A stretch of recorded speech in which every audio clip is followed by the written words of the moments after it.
আমার সেই গল্পটা এখনো শেষ হয়নি।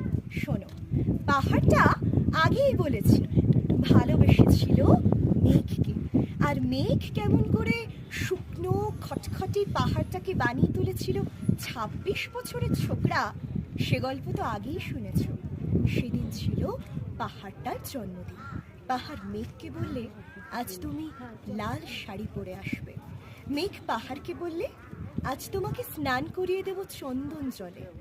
ভালোবাসলে নারীরা হয়ে যায় নরম নদী, আর পুরুষেরা জ্বলন্ত কাঠ। সেভাবেই মেঘ ছিল পাহাড়ের আলিঙ্গনের আগুনে, পাহাড় ছিল মেঘের ঢেউ জলে। হঠাৎ আকাশ জুড়ে বেজে উঠল ঝড়ের জগঝম্প। ঝাঁকড়া চুল উড়িয়ে ছিনতাইয়ের ভঙ্গিতে ছুটে এলো এক ঝাঁক হাওয়া। মেঘের আঁচলে টান মেরে বললে, ওঠ ছুড়ে তোর বিয়ে।